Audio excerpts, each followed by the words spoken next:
Merry Christmas and happy holidays. I'm so delighted you're joining me right now for Blissberry Bear's Holiday Story Time. My name is Timothy, and I imagined Blissberry Bear, who you're seeing in my lap here, into being 40 years ago. Blissberry zooms to us from the Great Bear constellation in his blue pearl starship to tell us magical, mystical fairy tales of the heart. Fun, entertaining, educational fairy tales, blending fantasy and reality with tips for helping you and your children in your daily lives. Together, we've written 9 holiday and birthday fairy tales and over 75 other fairy tales. Today's Christmas tale is the very first candy cane. Suitable for children of all ages, we're about to see how Santa's wish to create something that will bring love to even those who don't believe in Santa Claus comes true. Along the way, this tale shares about trust, intuition, patience, teamwork, not giving up, developing an idea into a product, and finding the joy in playing and loving what we choose to do. As you listen, use your creative imagination to picture the words you're about to hear in your mind. This will build or increase your creative imagination talents and skills, the same way physical exercising builds your muscles. Are you wondering why it's important to increase your creative imaginations? It's because a child's level of creativity is the basis on which their entire world and future success is built. And that goes for us adults too. That's right, everyone, especially your children's level of creativity, is the basis on which their entire world and future success is built. So right now, fire up your imaginations as Santa's imagination creates the very first candy cane. Every year, just after resting up a bit from Christmas and celebrating the coming of a new year, Santa starts seeking new ways to help more and more people feel and experience the love of Christmas. This can be quite a challenge, because there are many, many people who don't even believe in Santa. Yes, you heard correctly. Some people don't believe in Santa. And one year, it was these people who don't believe in Santa, that Santa wanted to reach out and help. Santa wanted something that would melt everyone's heart, whether they believed in him or not. He really wanted to create something that would make them pause, even if just for a moment, to taste the love of the Christmas season. Holding this intent firmly in his mind, Santa did what he always does first. He called all the elves together. He shared his vision with them. And he asked them for any ideas or suggestions they had. Idea after idea popped up. Some of them actually turned into useful and helpful creations. None of them, however, had the capability of reaching as many non-believers as Santa felt inspired to reach.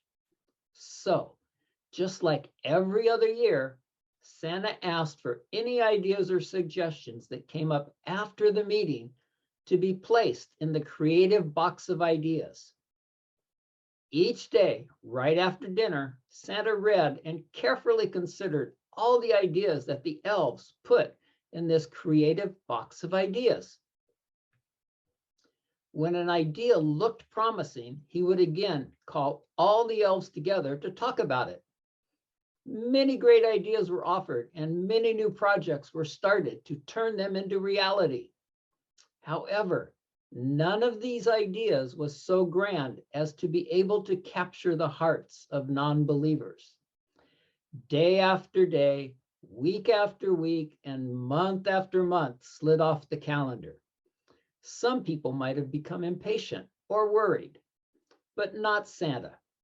He kept very busy every day with the many tasks at hand and trusted that the perfect solution would eventually turn up.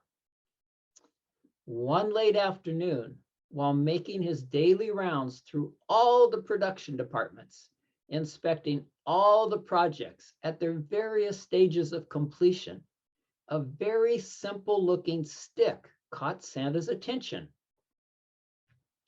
Santa stopped and he stared. He pondered. He wondered. Santa couldn't figure out why something so simple had caught his eye. Something he'd seen many times before without ever giving it a second glance or a thought. After all, it was something that had been part of the Christmas toy collection for thousands of years. It was a long, crooked-necked staff that a sheep herder might use to lovingly guide sheep away from danger.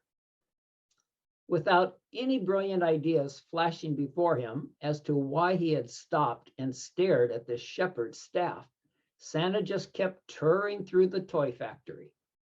Several hours later, with all the inspections done, Santa headed outside to enjoy his daily farewell to the setting sun. As he opened the large wooden doors, skillfully carved with images of reindeer, Santa was greeted with the most amazing sunset. The sky was splashed all aglow in deep, deep reds, reds redder than any red Santa had ever seen. They reminded him of the Santa suit he put on every Christmas Eve to deliver gifts of love throughout the world. Making the deep, deep reds look even brighter were the big, puffy white clouds that hovered in the sky. They too reminded him of the white, fluffy fur around the cuffs and down the center of his Santa suit.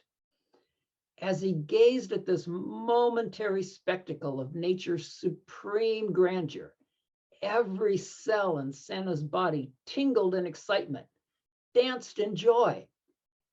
With every cell vibrating in exuberant ecstasy, he reached way up in the sky and pulled down one of those big puffy white clouds. Santa can do these kind of things, you know? He twisted and twirled that big puffy white cloud round and round, round and round. As he twisted and twirled, he also started pulling on it. The once puffy white cloud was getting thinner and longer as Santa twirled and twisted. What fun he was having! As he kept delightfully playing with no thought of creating anything special in mind, Santa suddenly started shaping this once puffy white cloud into a crooked-necked shepherd's staff that was as long as he was tall. Without hesitating for a moment, he again reached way up into the sky and dipped his fingers into the blazing red sunset. He brought it down in front of his eyes and thought about licking it off his fingers like whipped cream scooped up from a mixing bowl. Instead, he twirled it round and round, round and round the white shepherd's staff. Now the staff was nothing but swirls of red and white. One of the elves who had been watching from inside came running out saying, "That looks so yummy." Santa thought, yummy. He pointed his fingertip, still dripping red from the sunset, right at the bottom of the staff. Brilliant, rainbow-colored sparkles swirled out of his fingertip. The bottom of the staff lit up like a tip of a 4th of July sparkler. Brilliant, rainbow-colored sparkles swirled round and round Santa's red and white creation. The sparkles swirled round and round from top to bottom, infusing this wondrous creation with the sweetness of Santa's love. He then handed it to the elf. Go ahead, lick it. The elf's eyes opened wide and lit up in delight. It's so sweet, he exclaimed as his tongue tasted the sweet surprise. This is what we've been looking for. Everyone around the world will like this. This is how they'll feel your love, Santa. Hearing the jubilation outside, another elf came running out and wanted a lick. Wow, can I taste that Santa staff? Santa staff, the first elf replied. Why did you call it that? Because it looks like a shepherd's staff in Santa colors. What a clever name, Santa said. Let's see what names the other elves might have. Breaking the staff into lots of little pieces, Santa gave some to every elf and asked them to suggest a name. Suggestion after suggestion rang through the air. How about Sweet Stick, Candy Stripes, Baton Twirls, Tasty Treat? The elves just loved coming up with new names, just as much as they loved coming up with new toys. What about Sticky Stick? Simply Scrumptious. Those are really great, Santa replied, but Candy Cane, Santa, Candy Cane. Call it a candy cane, shouted another elf, jumping up and down with glee. The elf's excitement ignited a knowing in all the other elves as they started chanting, candy cane, candy cane, candy cane. Santa's cheeks began glowing brighter and brighter. With a big belly laugh, Santa declared, candy cane. Candy cane it is. Okay, everyone, let's get busy. We have lots and lots of candy canes to make. And with wishes for your everlasting happiness and peace, with prayers for peace among all people, and with great love and respect for your individual adventure through life, Blissberry and I love you. And Blissberry and I have lots and lots of children and families like you to help thrive in all ways. To get you started, you'll find free guided visualizations and meditations, stories, songs, and exercises. There's something that's free for everyone in your family that you can use immediately to be happier, healthier, more peaceful, focused, and inspired to thrive your way through life. From the bliss and love of our one heart, Merry, Merry Christmas and a happy, happy holidays decorated with blessings, blessings, blessings.